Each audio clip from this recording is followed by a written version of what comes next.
Now, before you start shouting about abortion and how we want to control your bodies and how I'm interested in your... It turns out the only body part of yours that I'm interested in is the part that contains a baby. That's the part I'm interested in. I'm not interested in your esophagus. I don't care about your kidneys. They're all yours. Enjoy. Okay, the part that I care about is the part that contains the baby, because that is not you, that is a baby. That is a different human. You don't get to kill different humans just because they are inside your body. Okay, we're going to play a game called When Should You Be Able to Kill This Baby? Because I've been told by people like Hillary Clinton that you're able to kill this baby all the way up to the very end, right? 32 to 30 weeks. Right? And that's when the baby is fully formed. It can be born alive. It is a fully formed human being. I've watched 2 of them come out of my wife. These are human beings. These are not balls of tissue. These are not clusters of cells. And I'm sick of being told that it's just an abortion. I don't like the euphemisms. It's not a termination of a pregnancy. It's a termination of a human life. Okay, it's a murder of a human being when you're talking about these babies and this idea that you get to choose that. Look, you got to choose a lot of things in life. You don't get to choose another human being's death. That's not something you get to choose. So when is it okay to kill this? When is it okay to kill this? Is it okay to kill this thing at week 14? So where in here exactly do you think it's okay to murder that kid? Where do you think that you're right? And I love the glowing way she presents this. Here I am. I can't be a bad woman because I'm pregnant. I can't hate babies. I mean, here I am. I'm pregnant. Well, if you don't hate babies, or if you're not interested in killing them, then why are you in favor of people being allowed to kill them? Okay, this is not a matter of a woman's right to choose. A slave owner didn't get to choose to hold slaves. Nazis didn't get to decide which Jews got to live. And don't give me the it's legal, therefore it's okay. Lots of things were legal. Lots of things in human history have been legal that were totally evil. Okay, it is evil to suggest, as Hillary Clinton does, that the minute before a baby is born, you should be able to drag it by the feet out of the mother, except for the head, stick a scissors in there, ram it into the baby's skull, rip the skull open, suck the brains out, crushing it, and then pull it out. That's Hillary believes that that's something you should be allowed to do.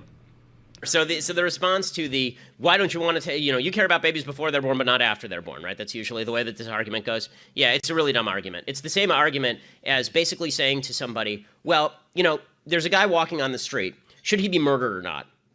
And you're like, no. Like, well, you're not taking him into your house, are you? Well, I don't have to take him in my house to make me not want to see him murdered, right? They're 2 different issues. I don't have to adopt the guy. I just don't want to see him stabbed on the face in the middle of my sidewalk, right? I mean, like, opposing murder does not mean that it is now your job to personally support the person who is not murdered.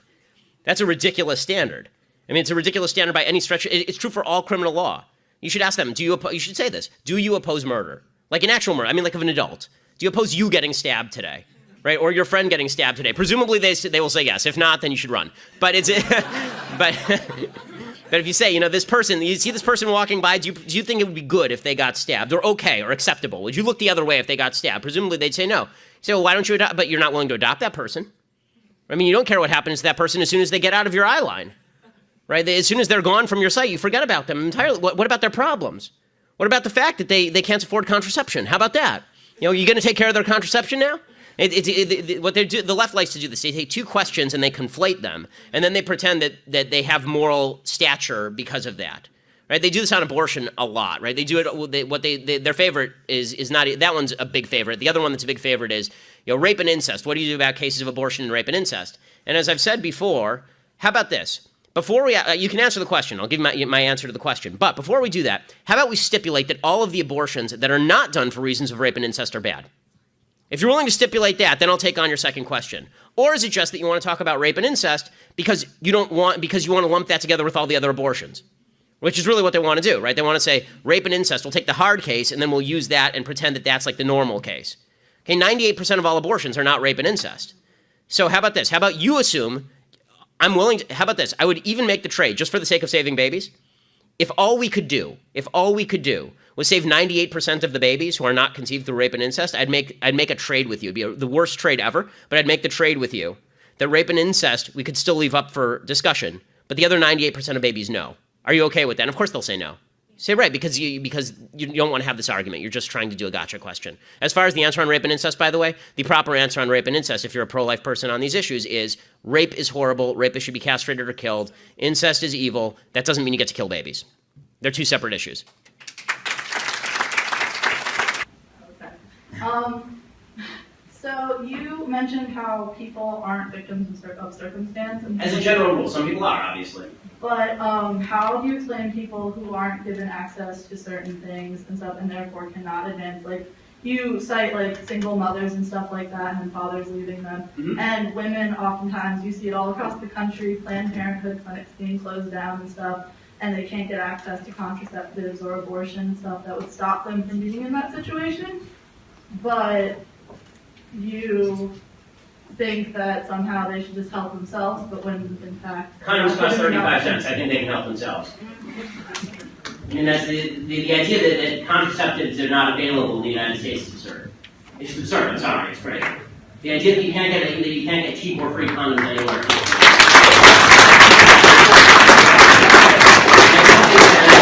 I don't think that killing babies is the solution to you making bad sexual decisions. End of story. I mean, I don't see why, the unsuccessful decision that you made was the decision to have sex out of wedlock and then get pregnant out of wedlock. That decision is not alleviated by killing the product. So, since you're going to say mothers are forced to be parents, should you then also incite like laws or something like that, since you're going to force these women to be parents, that force men to be fathers? Well, there already are. It's called paternity They're tests. not fathers because they walk out and leave their kids, and then you have this, as you cite. Yes, absolutely. I'm in favor of that. It's called marriage, and the left undermined it.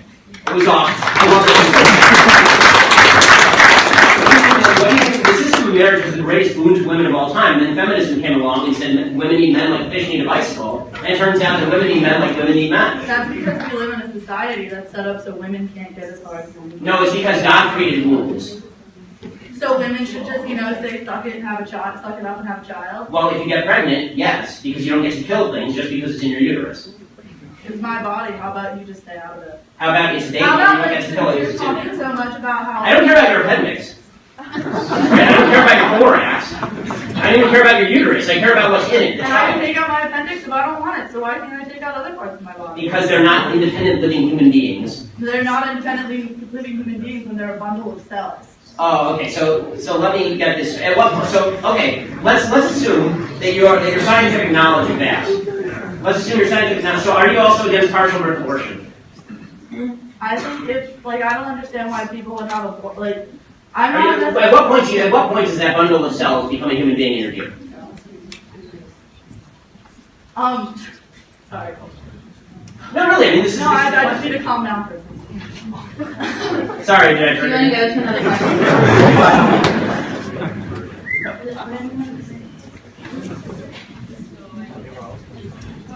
No, I mean, that is the relevant question. If your argument is that it's a bundle of cells, then the question becomes when it's not a bundle of cells. Like, unless it's a threat to the mother, late form maternal abortion shouldn't happen. But if it's a threat to the mother's health or the mother, I don't see why he would force a living human being to give birth to that. Because it's another living human being. So you're going to kill the mother to save the baby? And no, hold on. You're talking about a case where the mother's life is in danger. I don't know what you're talking about. Care and stuff after they're born. I agree with you when the mother's life is in danger. But the concept of bodily autonomy means that I don't have to give up any part of my body unless I say so. The baby is not part of your body. The baby is a baby. Really, my wife is pregnant right now, and she's 30 weeks pregnant. Yeah. And 32.